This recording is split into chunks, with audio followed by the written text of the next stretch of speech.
J'invite tout d'abord Monsieur Geoffroy Roux de Bézieux à me rejoindre sur scène, s'il vous plaît, sous vos applaudissements. Merci.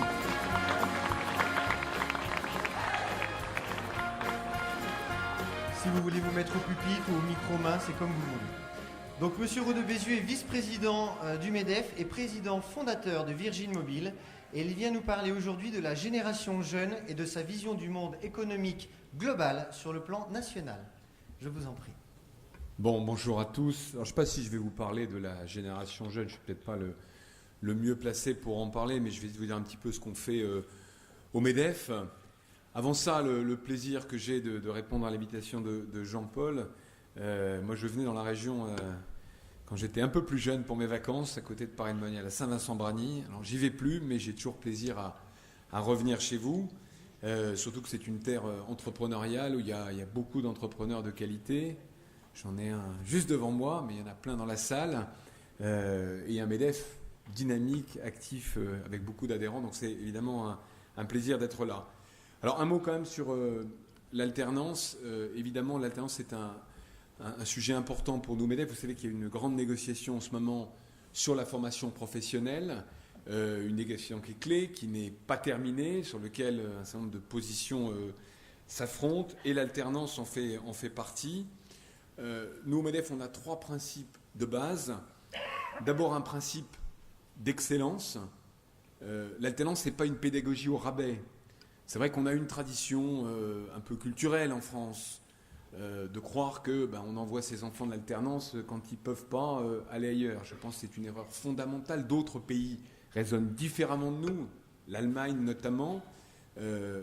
L'alternance, c'est une pédagogie d'excellence, il faut le dire, le répéter. Le dire à l'éducation nationale, le dire aux parents d'élèves, le dire aux conseillers d'orientation, parce que c'est de là que tout part. Deuxièmement, la liberté. Jean-Paul, tu as parlé de liberté.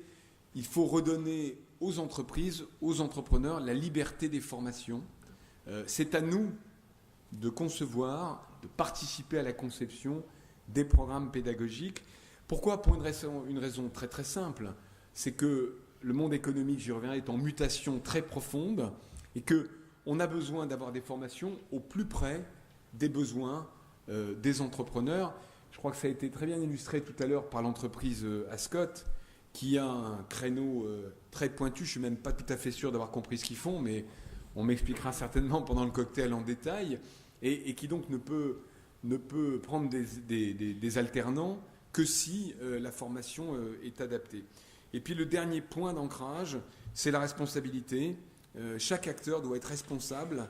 Un système où ceux qui payent ne sont pas ceux qui consomment ne fonctionne pas. C'est vrai d'ailleurs pour la formation professionnelle en général, et c'est particulièrement vrai pour l'apprentissage et l'alternance. Avec ces 3 principes, le MEDEF s'engage à augmenter de 100 000 apprentis à l'horizon 2018 le stock, si j'ose dire, d'apprentis. Vous savez qu'on a un très gros retard par rapport à l'Allemagne, même en faisant la différence de population. Or, l'apprentissage, c'est une voie vers le plein emploi. Michel Godet, je ne sais pas où il est, qui est dans la salle, me disait très justement que le pays qui a le plus faible taux de chômage dans les pays européens, même s'il n'est pas dans l'Europe, c'est la Suisse, et c'est là où il y a le plus faible diplômé d'enseignement supérieur. Il y a une corrélation. On apprend à travailler, on apprend un métier, et on trouve un emploi quand on commence sur le terrain. Donc voilà ce mot sur l'apprentissage. Alors un mot maintenant sur un contexte national extrêmement difficile. D'abord le MEDEF. Vous avez peut-être suivi la campagne pour l'élection. J'étais venu dans la région faire campagne. On a fait une campagne, je crois, assez exemplaire en proposant, en débattant les uns les autres. Et on a choisi quelques semaines avant l'élection de se rassembler autour de Pierre Gattaz. Alors c'est une décision qui n'est pas courante. Je crois qu'il y a quelques élus dans la salle, ça arrive rarement en politique. Et pourquoi on l'a fait ? Parce que tout simplement la campagne nous a montré d'abord l'urgence de la situation, l'état de crise très grave, d'angoisse, de souffrance dans laquelle étaient nos entrepreneurs et nos entreprises, et en parallèle le fait que les uns et les autres on avait finalement des idées très très proches. Il peut y avoir quelques différences tactiques sur la mise en œuvre, et ça a conduit tout naturellement à ce rapprochement pour avoir un MEDEF uni, en ordre de bataille. C'est un rapprochement qu'on veut d'ailleurs aller au-delà du simple MEDEF. On était hier soir avenue Bosquet, j'avais organisé un dîner de toutes les associations patronales, y compris celles qui n'ont pas le statut d'organisation représentative. Donc, il y avait Croissance Plus, Éthique, France Digital, etc. Enfin, il y avait une dizaine d'associations.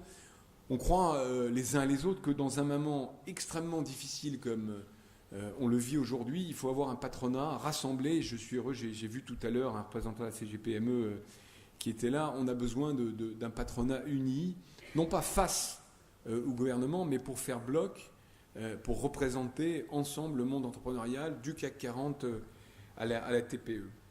Alors, ce diagnostic partagé, quel est-il ? Effectivement, on est arrivé au bout d'un système. On est arrivé au bout de 30 ans d'accumulation de charges et de taxes qui pèsent sur les entreprises. Quelques chiffres.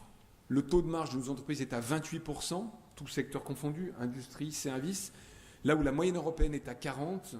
Et l'Allemagne, qui, je le rappelle, connaît un taux de chômage de 5%, est à 42%. Ces 12 points, 14 points de marge, ça n'est pas des dividendes en moins pour les actionnaires quand on entend de temps en temps dans la bouche de M. Mélenchon. C'est des investissements en moins, et des investissements en moins, aujourd'hui, ce sont des emplois en moins demain. Et c'est pour ça qu'on a le taux de chômage que vous connaissez, enfin que l'on connaît dans ce pays. Donc, il est urgent de rétablir nos marges, et ça passe évidemment par 3 choses. Un choc de simplification, parce que la complexité, ça a un coût, une baisse du coût du travail et une baisse de la fiscalité. On a voulu recentrer le nouveau MEDEF sur ces 3 combats. Bien sûr que le reste des actions qu'on a pu mener dans le passé sont importantes, développement durable, comportement éthique, mais back to basics, la priorité des priorités, elle est là, simplification, baisse de la fiscalité et baisse du coût du travail. Là aussi, quelques chiffres, il y a à peu près 100 milliards d'euros d'écart entre les entreprises françaises et les entreprises allemandes quand on ajoute la différence de fiscalité et la différence de coût du travail. 50 milliards sur le coût du travail. Alors, une partie a été comblée, une partie seulement avec le CICE qui va entrer en vigueur dans quelques mois, enfin au début 2014, 20 milliards, mais il reste 30 milliards de différence. Il faut impérativement que les cotisations famille ne pèsent plus sur le coût du travail. Et puis sur la fiscalité, à peu près 50 milliards. Alors, ce qui est très intéressant, c'est que cette fiscalité, quand on la compare à la fiscalité allemande, ça n'est pas sur l'impôt sur les sociétés qu'elle pèse. C'est sur ce qu'on appelle les impôts sur les facteurs de production. On a, et encore une fois, toute majorité, enfin toute partie politique confondue, accumulé 147 taxes affectées. Les taxes affectées, vous en connaissez les uns les autres quelques-unes. C'est le versement transport, c'est la TASCOM, c'est pour ce qui me concerne la taxe dite Copé, taxe télécom, etc. On a une habitude terrible dans ce pays qui est que dès qu'on a un problème, on crée une commission. La commission se réunit et à la fin, c'est comme autrefois au foot, les Allemands gagnent, et bien à la fin, on crée une taxe. Meilleur exemple que je peux vous donner, c'est cet extraordinaire rapport Lescure. Donc on a créé la commission Lescure parce qu'il y avait un problème de dématérialisation des supports culturels, donc de la vidéo, etc. Et quelle est la préconisation du comité Lescure après 6 mois de réunion ? Il faut créer une taxe sur les smartphones. Alors heureusement, dans le cas particulier, Bernard Cazeneuve a reculé, mais il faut qu'on arrête dans ce pays de croire qu'on va résoudre les problèmes des uns et des autres par des impôts et des taxes. D'abord, ils coûtent cher à récolter. Alors bon, on n'est pas dans le cas de l'écotaxe où là on a battu les records du monde de coûts de collecte sur l'assiette de l'impôt, mais ça coûte cher à récolter et c'est surtout ça crée une différence de compétitivité majeure entre nous et nos voisins. Donc 30 ans de politique qui ont amené là où on est. Alors si on élargit un tout petit peu ce diagnostic et qu'on essaie de regarder l'état du monde, qu'est-ce qu'on peut dire en quelques mots ? Mais je laisserai les économistes distingués qui me succéderont tout à l'heure compléter. Il y a la crise de la dette que vous connaissez, qui n'a pas besoin d'être documentée plus que ça et qui a déclenché finalement, avec la faillite de Lehman Brothers, une partie de la situation dans laquelle on est. Mais je crois qu'il faut aller au-delà de cette crise de la dette et regarder un monde en mutation. Ce que masque finalement d'une certaine manière cette crise de la dette, c'est qu'on est en train de changer de modèle économique. L'économie a toujours été en mutation, mais autrefois il fallait une 30aine d'années pour qu'un secteur économique disparaisse et soit remplacé par un autre. Je cite souvent cette anecdote qui m'avait beaucoup frappé, le lancement du paquebot France. Le chantier a été lancé en 57 ou en 58. Donc en 57 ou en 58, alors que l'aviation commerciale datait des années 30, il y avait encore des gens qui pensaient que les paquebots transatlantiques allaient continuer. Aujourd'hui, cette mutation économique qui est inhérente à l'économie de marché, qui a été théorisée par Schumpeter, est extrêmement rapide. Regardez ce qui s'est passé dans mon secteur qui est les télécoms. Nokia a, en l'espace de quelques années, passé du statut de numéro 1 mondial à une entreprise en quasi faillite. Regardez ce qui se passe, et c'est très intéressant dans l'e-commerce qui supplante le commerce physique, dans la musique, etc., etc. Alors pourquoi je vous dis ça? Parce que, et je reviens au thème de l'alternance et des jeunes, on doit passer ce message difficile à entendre par nos concitoyens que nos entreprises sont en mutation perpétuelle, les emplois sont en mutation perpétuelle et que le rôle d'un patron, c'est de préparer en permanence la suite. Parce que les emplois d'hier ne sont pas ceux d'aujourd'hui et ne seront pas ceux de demain. Et je voudrais illustrer mon propos avec deux exemples d'entreprises parce que c'est la responsabilité du patron et des équipes dirigeantes. Vous avez vu, aujourd'hui, il y a une grande manifestation des salariés de La Redoute qui manifestent puisqu'il y a la perspective d'un plan social assez violent.